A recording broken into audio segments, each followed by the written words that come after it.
Assalamualaikum warahmatullahi wabarakatuh. Kami dari kelompok 4 mata kuliah Pengembangan Media dan Sumber Belajar PAI. Dosen pengampu Ibu Siti Maryam Munjiat SSMPDI. Materi penggunaan media pembelajaran. Baik, di sini saya akan menjelaskan tentang pengertian penggunaan media pembelajaran. Penggunaan media pembelajaran merupakan elemen penting dalam proses belajar mengajar yang efektif. Ia berfungsi sebagai penghubung antara guru dan siswa, menyampaikan informasi, merangsang minat belajar, dan meningkatkan pemahaman materi. Penggunaan media pembelajaran adalah strategi penting dalam proses belajar mengajar. Media ini berfungsi untuk menyampaikan informasi, merangsang minat belajar, dan meningkatkan pemahaman siswa. Ada banyak sekali jenis media pembelajaran yang bisa digunakan, dari yang sederhana seperti gambar dan grafik, hingga yang lebih kompleks seperti video, animasi, dan simulasi. Setiap jenis media memiliki kelebihan dan kekurangannya masing-masing, sehingga pemilihan media harus disesuaikan dengan tujuan pembelajaran dan karakteristik pada siswa. Yang selanjutnya yaitu manfaat penggunaan media pembelajaran. Yang pertama yaitu meningkatkan pemahaman siswa. Media pembelajaran dapat membantu siswa memahami materi yang abstrak dan kompleks dengan lebih mudah.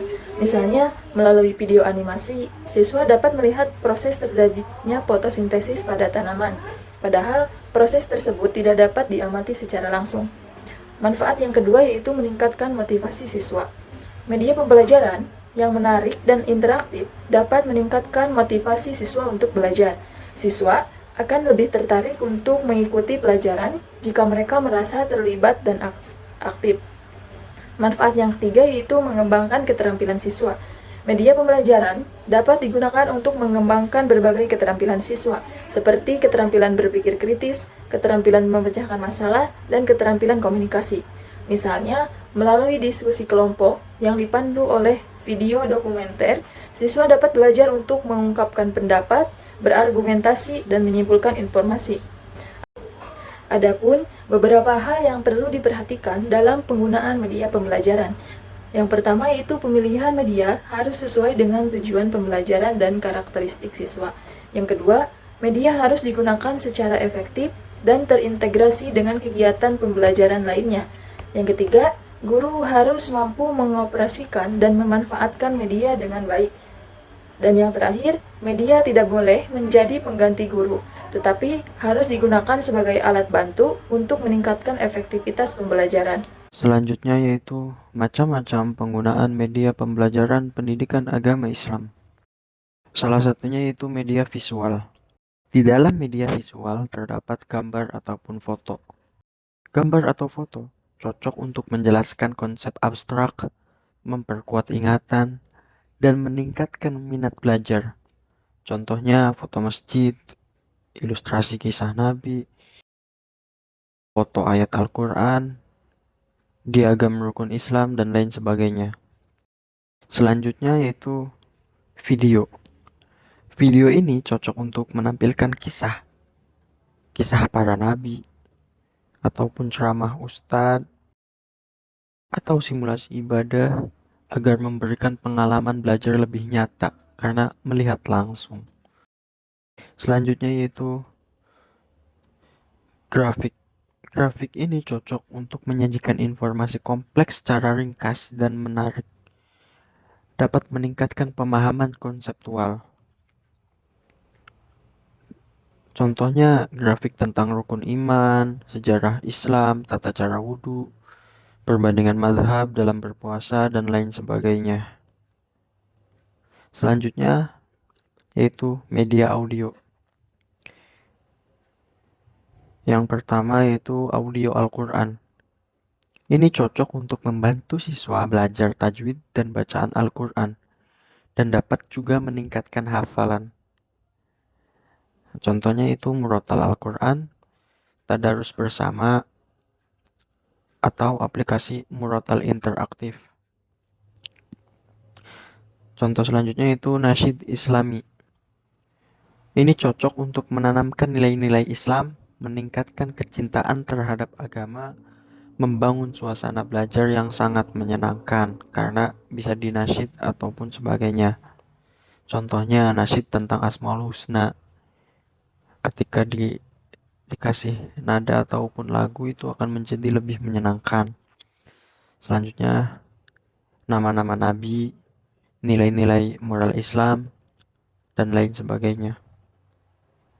Nah, yang ketiga ada media audiovisual, yaitu penggabungan antara audio atau suara dan juga visual ataupun gambar. Di antaranya ada film.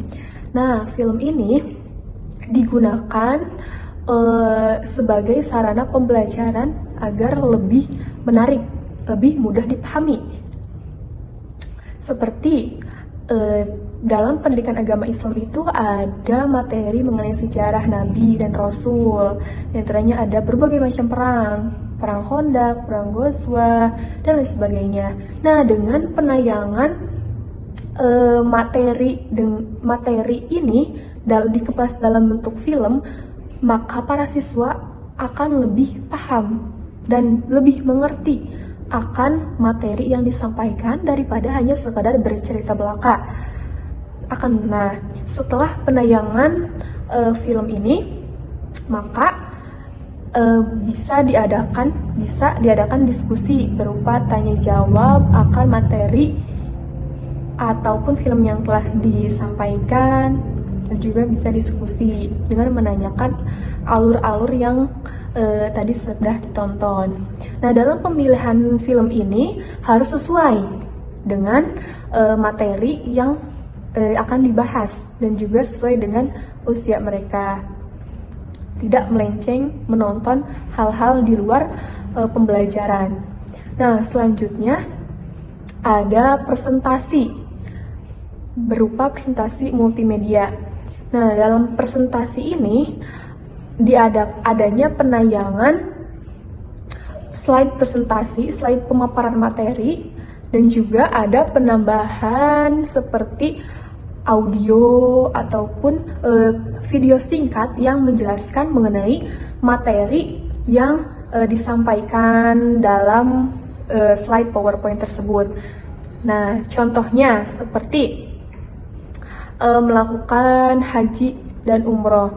Nah, di samping dengan pemaparan mengenai tata cara haji dan umroh tersebut di dalam slide presentasi itu juga ditampilkan akan videonya ataupun animasi-animasi yang sesuai dengan materi yang disampaikan. Nah, setelah penyampaian materi dari presentasi tersebut, maka bisa dilanjutkan dengan diskusi dan tanya jawab, ataupun bisa juga adanya kuis-kuis. Nah, jadi siswa akan lebih paham akan materi yang telah disampaikan, dan juga ini sebagai bahan evaluasi bagi guru untuk melihat sejauh mana materi yang disampaikan itu dapat dipahami oleh siswanya. Yang keempat ada media interaktif. Salah satu contohnya yaitu aplikasi edukasi. Nah, dengan menggunakan aplikasi edukasi ini, proses pembelajaran akan lebih interaktif, lebih menyenangkan, dan dapat menambah motivasi siswa, sehingga proses pembelajaran tidak monoton.